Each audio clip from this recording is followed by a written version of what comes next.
Greetings. You're listening to The Sower, a podcast of the Ciceronian Society. The Ciceronian Society is an interdisciplinary group of Christian scholars devoted to the study of tradition, place, and things divine. To learn more about us, our events, this podcast, our journal, Pietas, and to sign up for our newsletter, please visit our website, ciceroniansociety.org. My name is Ethan Alexander-Davey. I'm a professor of political science at Campbell University and a member of the board of directors of the Ciceronian Society.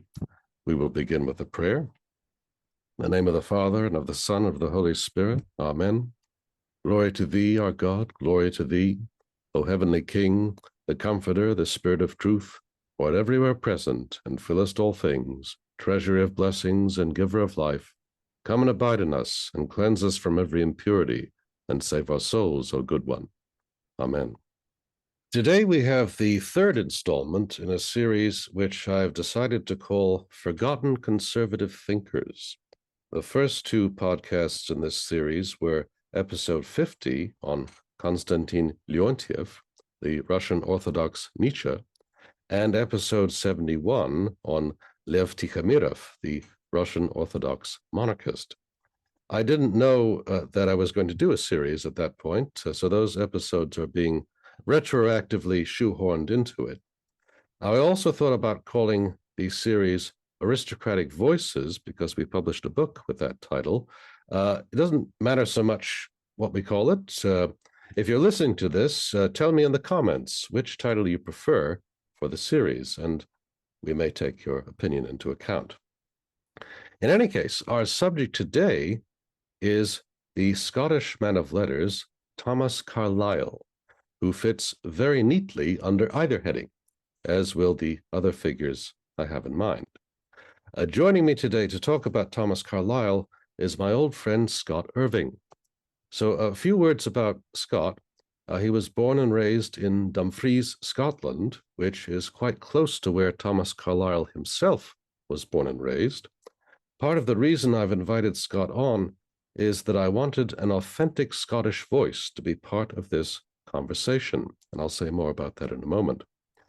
Scott read modern history at Oxford University, and he's written one of the essays for my edited volume, Aristocratic Voices, Forgotten Arguments about Virtue, Authority, and Inequality. Scott's essay is about Giambattista Vico, and I'm hoping to bring him back later in the series to talk about Vico. Vico is another of the unjustly forgotten aristocratic conservative voices of the past. Scott, welcome to the Sower. Nice to be here. So there are a few more preliminaries we need to get through here. There's one thing I want to cover right at the beginning, and this is the specific edition of Carlyle's works that Scott and I are discussing. Most of Carlyle's writings were out of print for many years, decades even, but starting, I think, in 1993, a group of English professors got together with the University of California Press to produce the Norman and Charlotte Strauss edition of Carlyle's major works. And I have several of them here on my desk, and I'll just do a show and tell here. So we have Sartor Resartus there, and probably his most famous work on heroes and hero worship, the lectures that he later adapted into a book. Past and Present.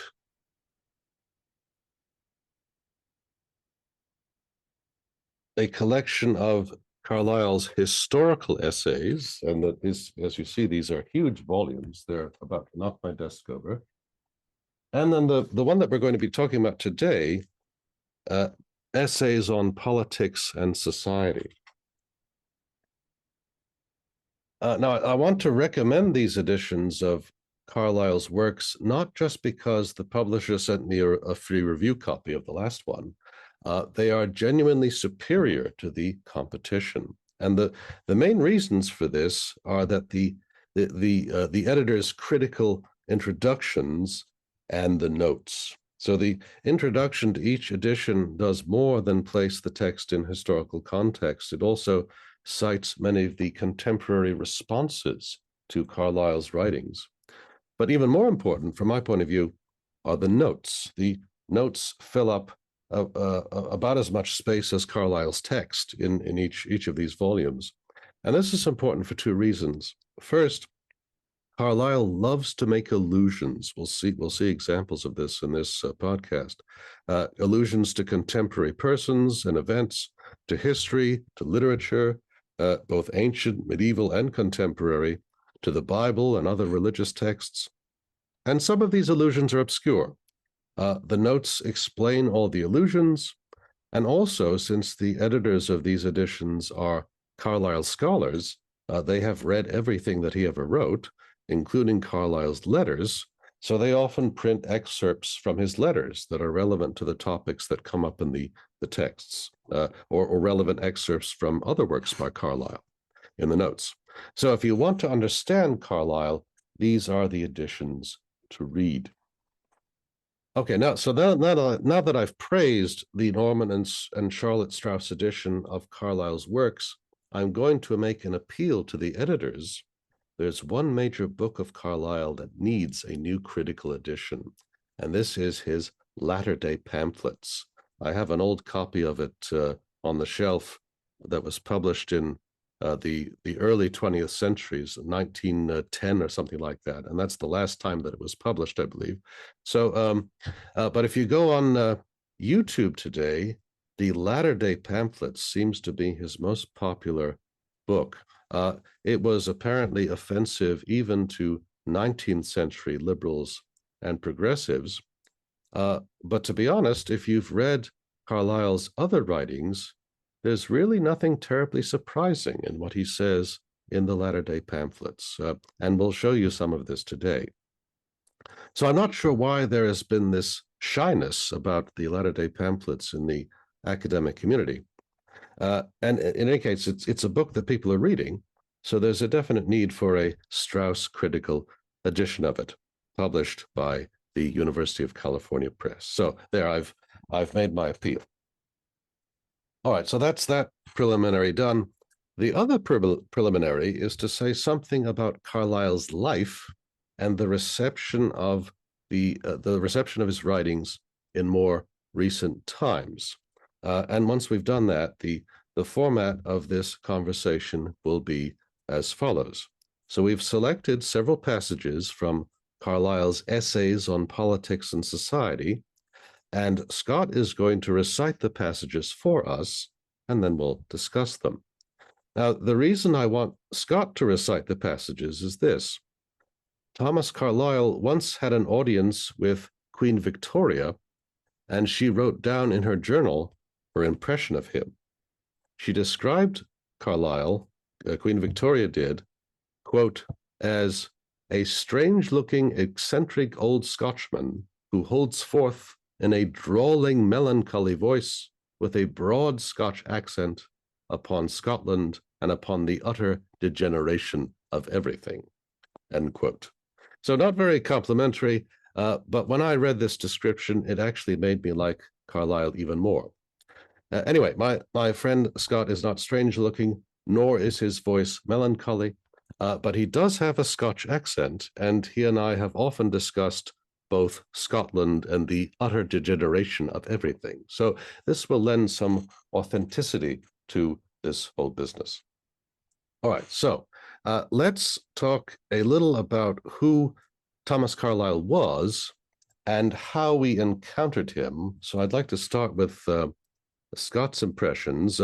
You grew up, Scott, near Carlyle's old stomping grounds, and I'll mention to our listeners that when I visited Scott in Dumfries several years ago, we made a pilgrimage to the farm where Carlyle lived with his wife Jane after they got married, called Craigenputtock. So when you were growing up in Dumfries, was Carlyle part of the local lore? I know that there's a Robert Burns Society there, but what did people know about Carlyle? What did people say about him? Was anything taught about Carlyle in the schools? As far as school goes, let me begin with the last point. As far as school goes, it was Goosehead, Zilch. There's no it was as if he had never been. Hmm. You could find him in the school library by accident if he hadn't already been cleared out, right? Um, the local lore's a bit more interesting. People would know of him, but again, he was no longer read, which is a very interesting happenstance when you consider his stature globally in Anglophone literature and the fact that we can rightly claim him as our own. Um, I first encountered Carlyle in art. There was a bust of Carlyle in the local library. I went to the library since I was very small, 1 or 2 years old. And I remember at the top of the staircase, before it would go either way at the landing, seeing the bust staring down as I walk in. It was a very imposing impression. And it seems kind of appropriate once you read Carlyle and once you appreciate his stature in English letters, and the sway that he held over English literature throughout the world for most of his life and most of that century. Right. Um, That's right. That's interesting because okay, so he people knew who he was, and you had busts of Carlyle in the library, but still nobody read him, and nobody knew much about him. So that's right. The personality is known, but what did he say, right? And so when I was growing up, no one had heard of Carlyle at all in Narragansett, Rhode Island, where I'm from. Uh, when I was in high school, I was doing a research paper on Herman Melville for an English class, and in some secondary source, I can't remember what it was, Carlyle was suggested as one of the influences on Melville, and the author included a long quotation, which I read, and I remember thinking, I've never seen anyone who writes like that. So the next time I went to my local used bookstores, I grabbed whatever I could. And I believe at the time that almost none of Carlyle's works were in print. So I found a couple copies from the end of the 19th century, I think, of the lectures on heroes and hero worship, and maybe one other thing. So he was even more unknown in America at that time. Now, as Scott just said, Carlyle was one of the most influential writers in the Victorian era. But by the mid 20th century, he was, as we've said, almost forgotten. So, how might we explain this to our audience? One way of explaining it would be to say that he was as much stature as he had. He was very much of his time and place, which maybe his voice, his unique author's voice, as they like to say, could overcome that in his own lifetime and in living memory of the publication of his works. But in a certain sense, he doesn't speak beyond that time, Right, except except insofar as he does, because then there are other cases in which he seems to speak with more resonance now than he did then. right, Uh, yeah, and so the reasons for people sort of forgetting about him and not wanting to publish his books are fairly predictable, right? So yes. the slavery question is a big one, right? He was on the, as we would say today, the wrong side of that, right? As many other interesting thinkers were from that time. And there are also these little details that apparently a copy of his 7-volume biography of the Prussian King Frederick the Great was found in Hitler's bunker. Right? So Hitler and his men apparently found inspiration in that book in the bunker. And so his ideas are in many ways incompatible with the ideology of post-World War II liberalism, we can put it that way. And he has been accused as being someone whose ideas prefigured fascism. So there's that. You're going to find that out there. But now, almost again, as we've said, almost all of his works are being republished. I've got a stack of books next to me here, and there's interest in him online, and some fairly famous online personalities have been singing his praises. I won't say who. We don't need to mention all these online personalities. Suffice it to say, Carlyle is speaking to our times in ways that, as Scott just said, he probably couldn't to the post-World War II generation. So in any case, he's someone that we ought to try to understand as well as we can. So I'd like to begin with one of the first things that Carlyle published, and this is his essay of, I believe, 1831. I might be wrong on the date there, but the title of the essay is Signs of the Times. And I should say about this, that this essay, if anyone who has never read Carlyle before is looking for a good place to start, this is a piece that I would recommend. It's not an easy read. I have a colleague here at Campbell who apparently assigned this text to students, and she said that the students felt that reading Carlyle was something that was done to them, that they had been assaulted by this task of having to read Carlyle. So he's not easy to read, but at least this piece is short, and it contains the germs of many of the major ideas that he pursues in his career as a writer. So let's go to excerpt number 1 here from Signs of the Times. Scott, if you could. Were we required to characterize this age of ours by any single epithet, we should be tempted to call it not an heroical, devotional, philosophical, or moral age, but above all others, the mechanical age. It is the age of machinery in every outward and inward sense of that word, the age which, with its whole undivided might, forwards, teaches, and practices the great art of adapting means to ends. Nothing is now done directly or by hand. All is by rule and calculated contrivance. For the simplest operation, some helps and accompaniments, some cunning abbreviating processes in readiness. Our old modes of exertion are all discredited and thrown aside. On every hand, the living artisan is driven from his workshop to make room for a speedier, inanimate one. The shuttle drops from the fingers of the weaver and falls into iron fingers that ply it faster. Excellence in what is called its higher departments depends less on natural genius than on acquired expertness in wielding its machinery. Thank you. Right.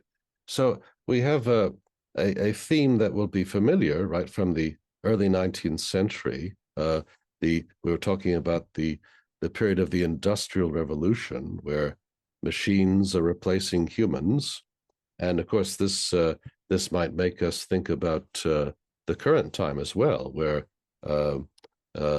supposedly intelligent machines are replacing humans in a new way now. And the focus of those driving the change is entirely on what the machines can get done for us. So not so much on what the replacement of human expertness with mechanical efficiency will do to us, and as individuals and as a species. So again, this technology is great. It does stuff for us, but what's it going to do to us? That's the question that Carlyle is asking here. And there's a suggestion here that our humanity is being degraded, that rather than being liberated by the machines from undesirable labor, we are becoming extensions of the machines, right? What is a man? He is now. There used to be this creature who had all sorts of amazing endowments. Now a man is an operator of machines, and that's why we pay him, because he operates machines. And so, and as all of this, and as the essay progresses, it becomes clear that our case is actually much worse than all of that. That not only are machines replacing humans, but humans themselves are being affected by this replacement by machines. Is there anything you'd like to add to that, Scott? Well, I would say exposure to big tech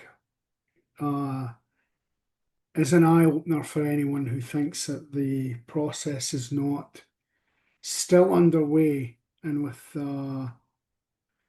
the same sort of speed and disruption that Carlyle saw in his own day. In certain senses, subsequent thinkers, even Marx had a lot of time for Carlyle. He doesn't really correct him in a lot of instances when he's talking about the human reality of industrialization. He's merely extending Carlyle's arguments. Hmm. When he says that they tell you that there will be less work, but in fact, all it means there'll be more redundancies, and whoever's left is now an overseer of machines who works longer than any laborer would in a shift. Because they go, well, we can trust this person, so he'll watch the machines for 18 hours, 20 hours, Right. and then he'll come back tomorrow and do the same. And there is an effect on life that we still see, that's still unfolding, still reaching new corners, and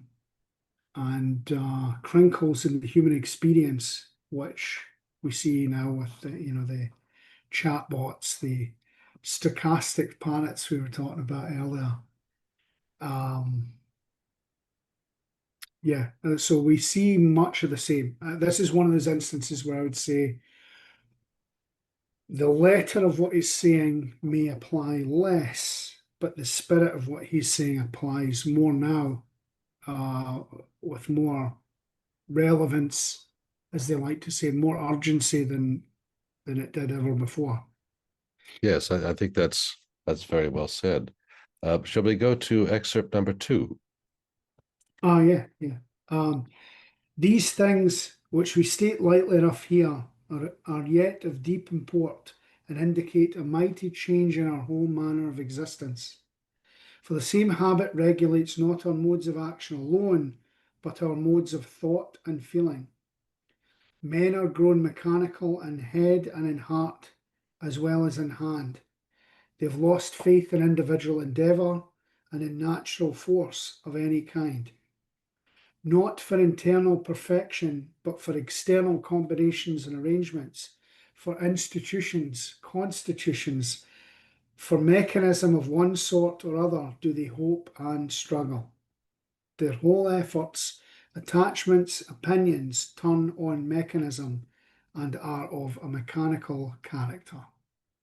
Thank you. Right. So, for Carlyle, we're not just talking about machines, whether they're the AI bots or the stochastic parrots or the spinning jenny, but the effect is not that just that human beings are now being replaced by machines or having to operate machines, but the machines have affected our whole experience, all of life, right? So he says that a mechanical way of thinking is now affecting the way we think about politics, the way we think about art, the way we think about religion, the way we approach morality.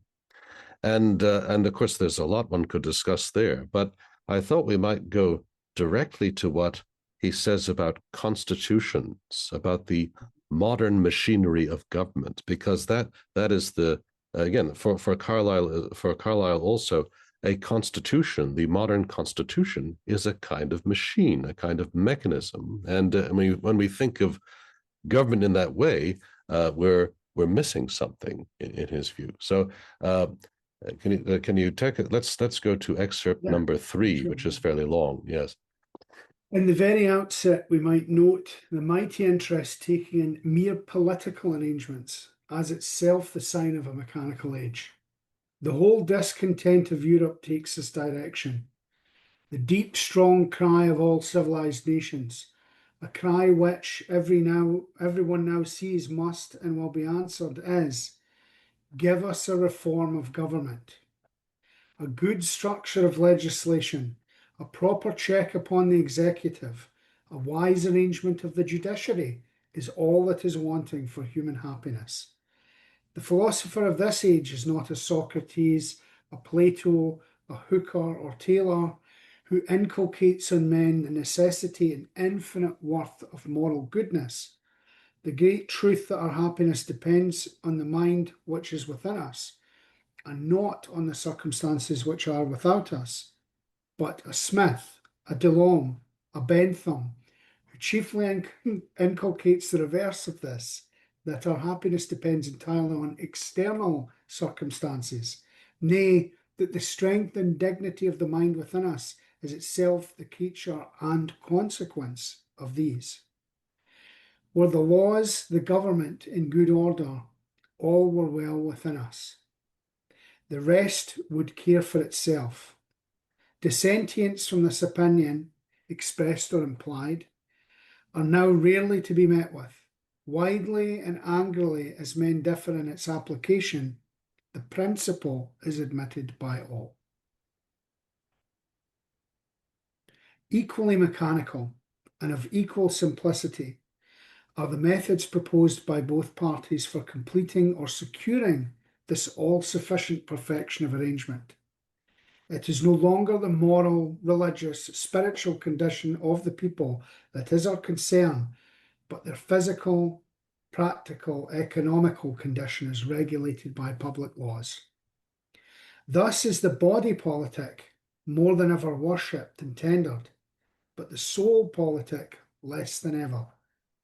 Love of country in any high or generous sense, in any other than an almost animal sense, or mere habit, has little importance attached to it in such reforms, or in the opposition shown them.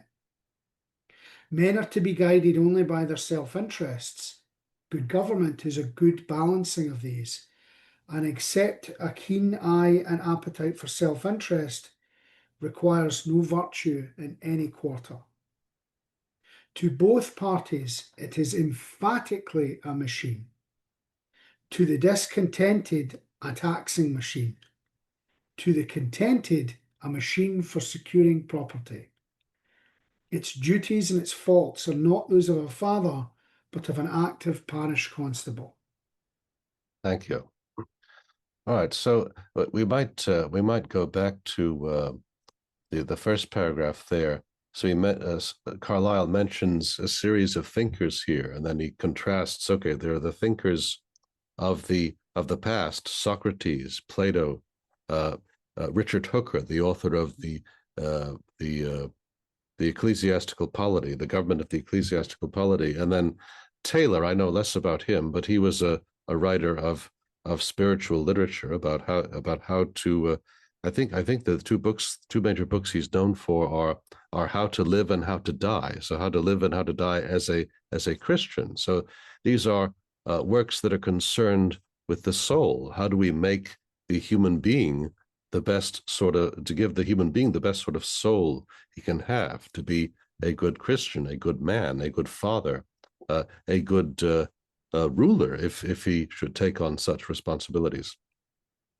So those are the philosophers of a prior age that cared about the quality of the human being himself and wanted to cultivate the best sort of human being. But now he says our thinkers are Adam Smith, right? So famous for his theory of the invisible hand, that when people pursue their economic interests, that it will all sort of work out for the best for everyone, and that everyone will be able to enjoy the lower prices and more consumer goods, right? And then Delorme it was a Swiss a Swiss writer who wrote a book praising the Constitution of England, because the Constitution of England was that perfect or almost perfect machinery of government that had checks and balances, that had a good check on the executive and prevented the kind of corruption and concentration of power that modern politics is concerned about, right? And then, of course, people know who Bentham was, right? Bentham thought we could arrange incentives in such a way that people would pursue what was for the utility and avoid waste and so on. So we have the new age has new philosophers who are concerned about setting up the right machinery and not so much concerned with the quality of the human beings that are to inhabit those institutions. So Carlyle is someone who has a great deal of doubt in the power of constitutional machinery for checking and balancing of self-interest. In this system, it seems to him, it's as if no virtue is needed. We don't need to have virtuous human beings in this system. He says elsewhere that the modern theory of constitutionalism is that greedy knaveries will check each other, as if one doesn't have to have, one can extract order and productivity even from the worst sort of people. So you could compare Carlyle's skepticism about constitutions to Immanuel Kant's formulation in his essay on perpetual peace, where Kant says, the problem of setting up a state can be solved even by a nation of devils, so long as they possess understanding, right? To set up the right incentives, and people will respond appropriately. That's the idea of government as a mechanism. Carlyle did not have faith in such systems. So there was no replacement for human goodness and for heroism, as we'll probably discuss later on. Is there anything you'd like to add, Scott, to those passages you just read? I find it interesting, given some of the other material that we're going to explore. This second paragraph, especially the ending of the paragraph, tells you something about his view of good governance. Because here he explicitly, I guess you can't even say that it's just an analogy. It's by analogy, but he seems to think of the virtues of rulership as another instantiation of the virtues of fatherhood. And that kind of gives you,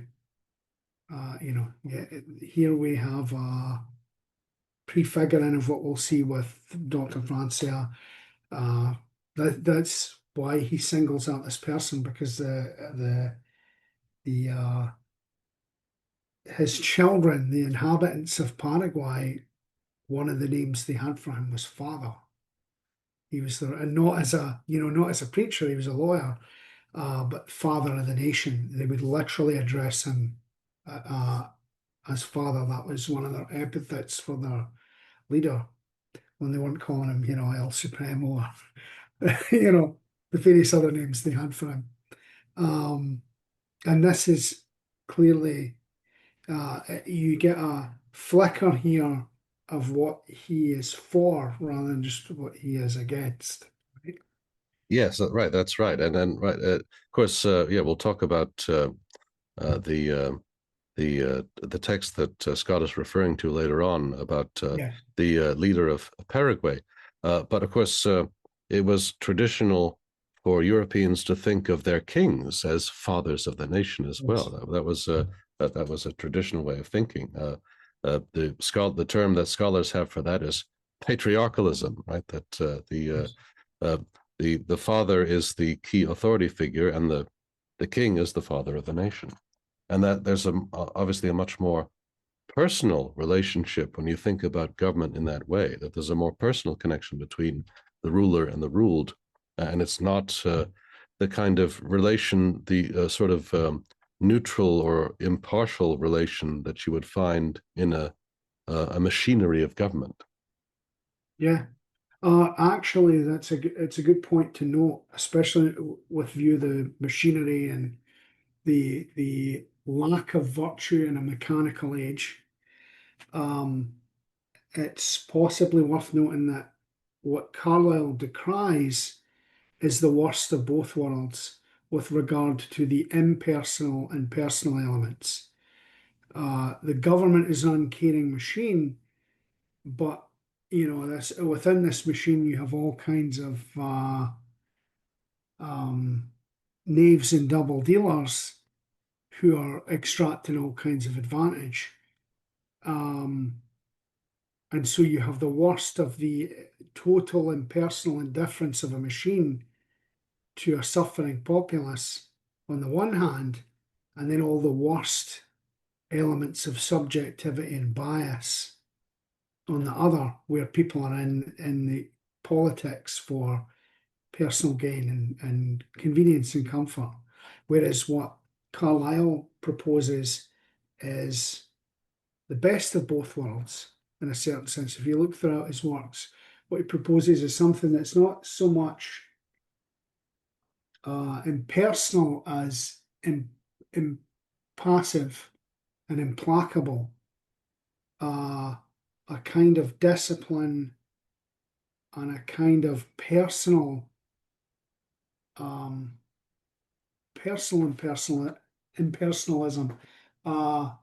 a kind of personal discipline which ignores pain and want so that the duty can be carried out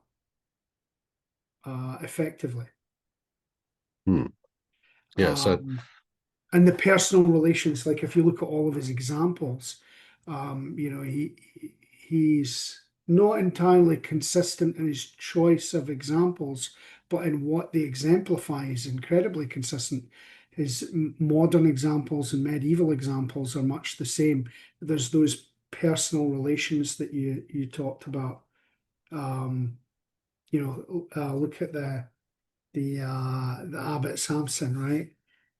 This is the kind of person who has a personal care, but at the same time can do what needs to be done, and isn't, hamstrung, so to speak, by those feelings. Whereas, his contemporary English liberals, he would decry them for their spinelessness in some cases, brainlessness in others, and how they deal with people with this kind of mewling self-righteousness, but then cry for more of the machine that grinds the people into paste. Yes, and so the Abbot Samson is an important figure in Carlyle's book Past and Present. But yeah, we'll see more examples, I think, of what Scott is talking about as we proceed. So let's see. Why don't we go to excerpt number 4? So the machines, institutions, according to Carlyle, do not necessarily make noble human beings. Where then do these noble human beings come from? And then in excerpt 4, we get some kind of answer to that question. Yes. Man is not the creature and product of mechanism, but in a far truer sense, its creator and producer. It is the noble people that makes the noble government, rather than conversely. On the whole, institutions are much, but they are not all. The freest and highest spirits of the world have often been found under strange outward circumstances. St. Paul and his brother apostles were politically slaves.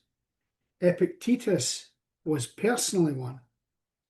Again, forget the influences of chivalry and religion and ask, what countries produced Columbus and Las Casas? Or, descending from virtue and heroism to mere energy and spiritual talent, Cortes, Pizarro, Alba, Jimenez. The Spaniards of the 16th century were indisputably the noblest nation of Europe, yet they had the Inquisition in Philip II. They have the same government at this day and are the lowest nation. The Dutch too have retained their old constitution, but no siege of Leiden, no William the Silent, not even an Egmont or De Witt any longer appears among them. Thank you. So yeah, so what, if you would you mind going first? What do you make of this passage here? Well, he's setting up he's setting up a very clear reversal of what the causal argument is. You know, the causal argument all the way from the 18th century to his own day and afterward. He lived through possibly the most intense period of this view, because of course now they're heady with their steam engines and whatever. They see it in the world around them, so their exuberance and their triumphalism is, off the charts. They definitely think it's like a production, like, oh well, if we set up the factory correctly, we'll produce people and they will be of a sufficient quality. Whereas of course he takes the more human view that the man is the creator of the machine. And that applies also if your machine is government. And you may have the machine left over at the end, when you have your operators, but you do not have the kind of mind that built the machine. Right. And so the appearance of the great man seems to be miraculous, or not necessarily consistent with the kinds of institutions that you would expect would make such a great man, right? So Saint Paul and his brother apostles, right, and Epictetus, people who were politically slaves but became some of the most noble that we can think of. And I should mention in this context, since we are the Ciceronian Society, Cicero has an interesting comment on this, and I don't, of course, I'm disorganized and I don't have the passage in front of me, but I'll summarize what Cicero says on the Republic. He says essentially about the Roman constitution that great men set up good institutions, and then those good institutions help to inculcate good morals in future generations, but also that those institutions had to be maintained by good men. And so in Cicero's formulation, the institutions do not preserve themselves. The institutions by themselves do not create good men. And without good men, the institutions decay. And I think this would be consistent with what Carlyle's view, except that I'd say Carlyle is even more pessimistic about the power of institutions, that if the people are ignoble, good institutions will not save them, and great men will emerge or fail to emerge irrespective of the institutions. So we are very much in Carlyle's view dependent on the appearance of these great and good men to salvage things. And I think, as we'll see also later on, in many of Carlyle's later works, his emphasis is on how decayed the institutions are and how very much in need they are of a Herculean figure to, in effect, clean out the stables of corruption that the institutions have fallen into.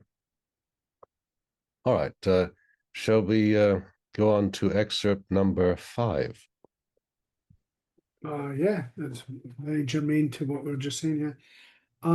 We figure society as a machine, and that mind is opposed to mind as body is to body, whereby 2 or at most 10 little minds must be stronger than one great mind.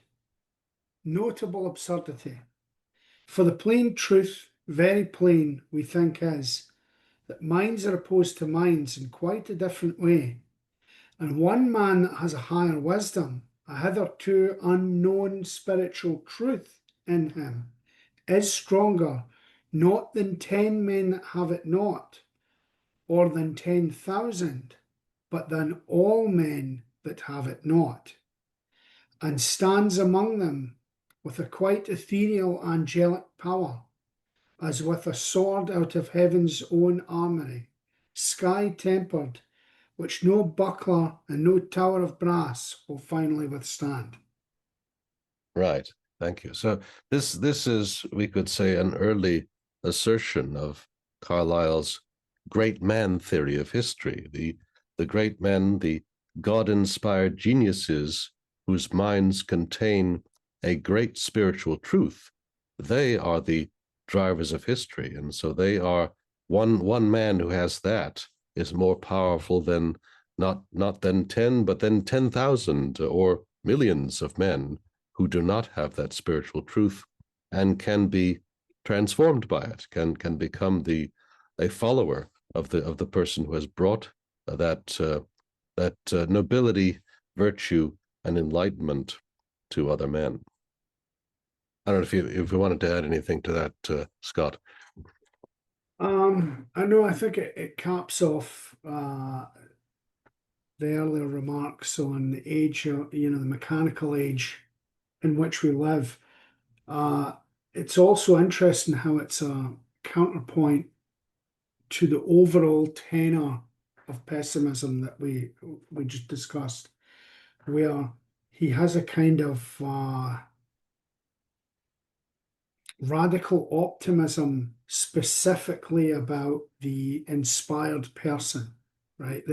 Inspired in the sense of the divine inspiration, the divine breath, the higher spiritual truth that he talks about that dwells in them. And much more depends upon those inner spiritual qualities and personal qualities than in other thinkers or other systems, even other thinkers that would seem to be like Carlyle himself. This is one of these very good examples of how unique he is, or idiosyncratic, depending on the scholar describing him. But yeah, I noticed that really shines through. It's quite a powerful passage, Right. especially against that extremely bleak background and the extremely bleak prospect that he may fail to appear. As you said, it's not guaranteed in Carlyle's long view of history. Yes, right. I like the way you put that. That on the one hand there is this extreme pessimism, but this great optimism that, or at least hope that the God-inspired man will appear in time to salvage things. Yeah. All right. So in this volume, the volume that we're talking about, the best example of this kind of hero genius is probably John Knox, the leader of the Protestant Reformation in Scotland.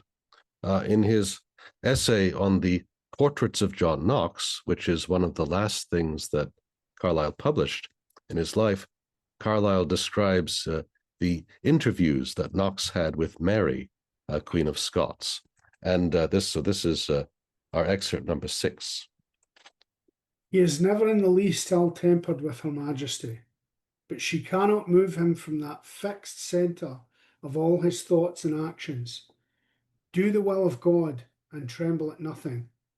Do against the will of God and know that in the immensity and the eternity around you, there is nothing but matter of terror.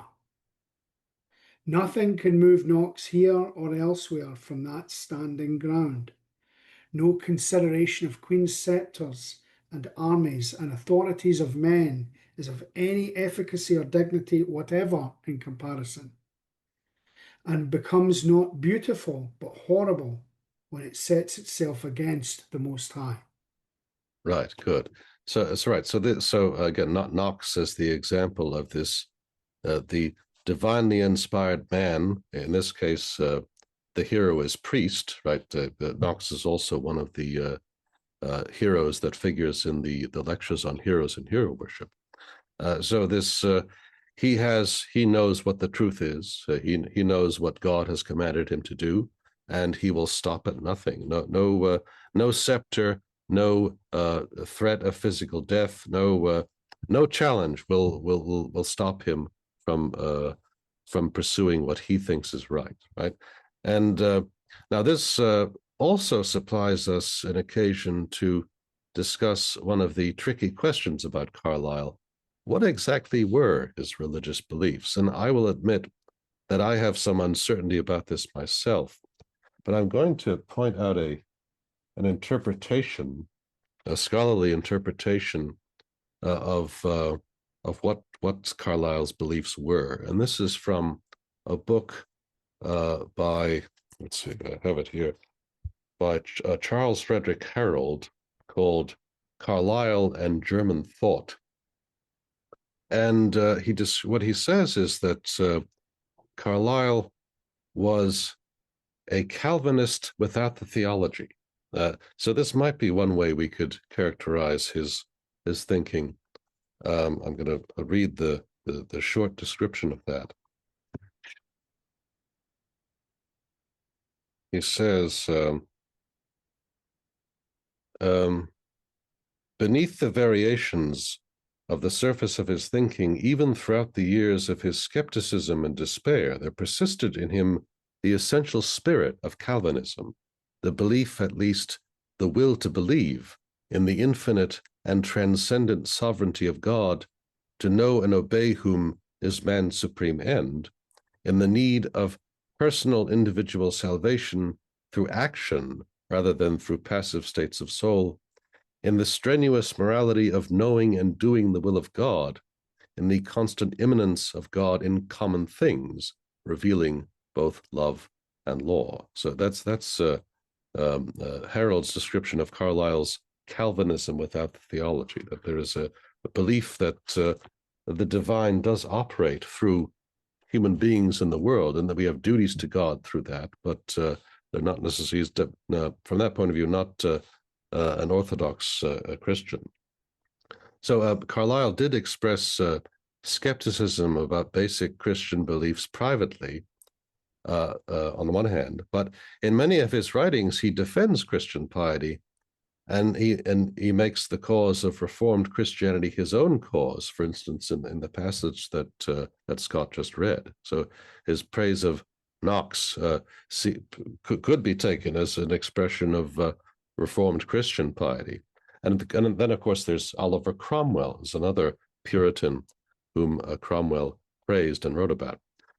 Of course, there's another possibility in Carlyle, and that would be that his religion is hero worship as such. So the great men of history, some of them priests, but many of them not, many of them kings or other political leaders, are the conduits through which we more ordinary human beings are able to see God's truth, to know God's laws. And of course, for a traditional Christian believer, that might raise alarm bells, right? So in the liturgy that I hear every Sunday, we hear from the Psalms, right?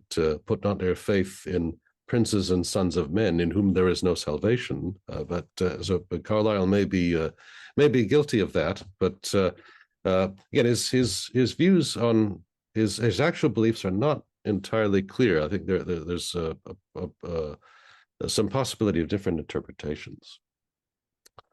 All right, why don't we could at least start Chartism, and then we'll see how far we get with that. So let's see. So the next essay we're going to talk about is one of his better known, on Chartism.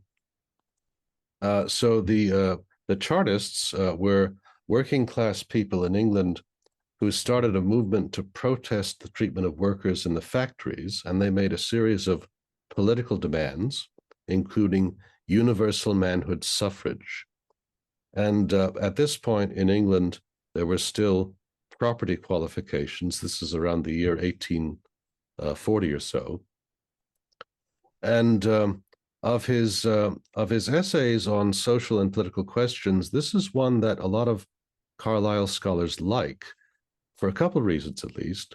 First, Carlyle is sympathetic to the workers and critical of England's ruling classes.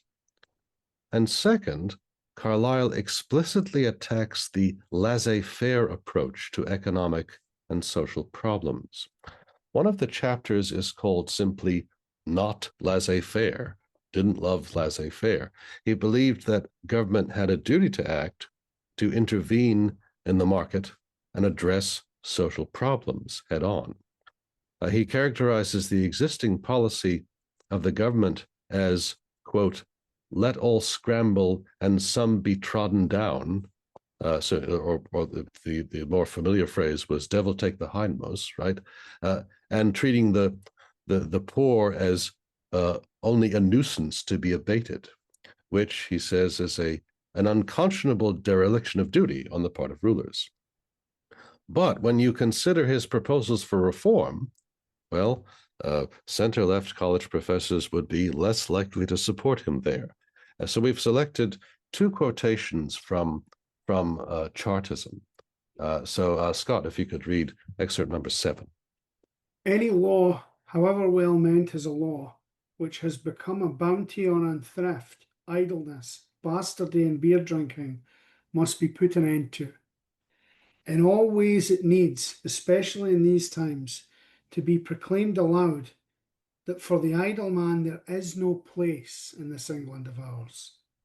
He that will not work and save according to his means, let him go elsewhither. Let him know that for him the law has made no soft provision, but a hard and stern one. That by the law of nature, which the law of England would vainly contend against in the long run, he is doomed either to quit these habits or miserably be extruded from this earth, which is made on principles different from these. He that will not work according to his faculty, let him perish according to his necessity. There is no law juster than that. Thank you. All right, so let me give a little context for that quotation. So in this instance, Carlyle is discussing provisions of England's existing poor law and explaining that the poor law is half right, right? It is right in that those who are idle are sent to workhouses as a punishment to discourage idleness. So Carlyle approves of that part of it. He assumes here and elsewhere that there is always a subset of the underclass who will not work and who will not accept discipline unless they are compelled. And so the government must be willing to be harsh with freeloaders. And I would also remark that, Carlyle's language often, even if it doesn't directly quote scripture, he's often paraphrasing scripture. So I'm thinking of 2 Thessalonians chapter 3, verse 10, which says, for even when we were with you, this we commanded you, that if anyone would not work, neither should he eat. So there's in the New Testament, you have this similar command about discipline, the necessity of work for all members of the community. But as he says, hardness toward freeloaders is only part of a solution. Most of the underclass are capable of and deserving of a lot more, but they don't know what's best for them. So although they may be demanding the right to vote, Carlyle believed they actually wanted something else. And this is what he believes they mean. And now Scott will read excerpt number 8. Guide me, govern me. I am mad and miserable and cannot guide myself. Surely of all rights of man, this right of the ignorant man to be guided by the wiser, to be, gently or forcibly, held in the true course by him, is the indisputablest. Nature herself ordains it from the first. Society struggles toward perfection by forcing and accomplishing it more and more. If freedom have any meaning, it means enjoyment of this right, wherein all other rights are enjoyed. It is a sacred right and duty on both sides, and the summary of all social duties whatsoever between the two. Why does the one toil with his hands, if the other be not to toil still more unweariedly with heart and head?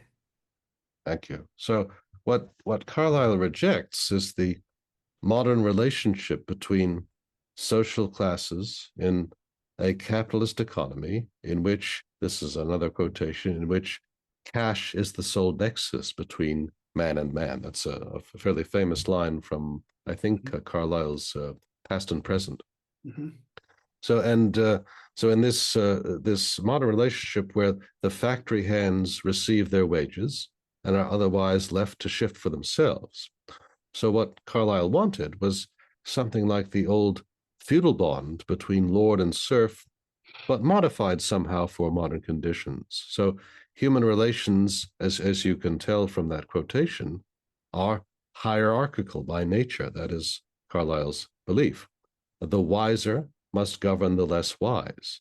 So the upper classes owe the lower classes a lot more than wages. And in this essay on Chartism, he has two specific proposals at the end.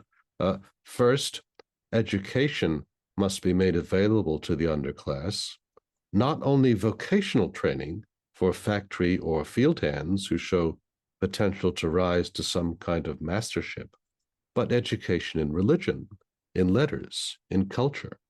In other words, an education to shape their character, to civilize them. So that's the first thing he proposes. And second, he says that that England needs new Hengists, referring to the Anglo-Saxon king who led the conquest of Britain in the 6th century. New Hengists, new conquerors needed to lead poor but capable Englishmen abroad to conquer and settle new territories. And if we consider what the British Empire did in the course of the 19th century with its so-called surplus population, it employed both of these strategies, I think, with considerable success. So everyone obviously knows about England's colonization projects. What is perhaps less known is the degree to which the British government and also British private associations, okay, Carlyle would have been less enthusiastic about the private associations, but they did this too. They took the underclass in hand and civilized them. For those interested in this, this Victorian social policy is discussed in a few books by Gertrude Himmelfarb, by which the Victorian elites civilized the working class and brought them into society in that way. Is there anything you'd like to add to this quotation you just read, Scott? I think if you look at the state of what was known of culture, letters, and religion by that underclass, you would understand what an achievement that was. I recently watched a set of excerpts from interviews that various researchers had done at the time, where they would, I think it was also taken from journalists and whatnot, where they would interview the poor of London, the illiterate poor, and some of the ideas they had about Christian orthodoxy, how many gods there are and things like this, and how many years there had been since man debouched out of Eden, are quite eyebrow raising, and so you understand those efforts achieved quite a bit with the population they had, with which they were working. It's quite an achievement.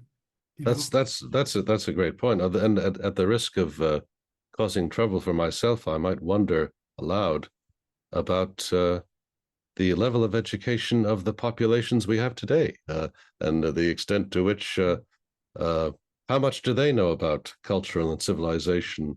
How much do they know about religion? Perhaps they need guidance. Perhaps the current generation also needs guidance.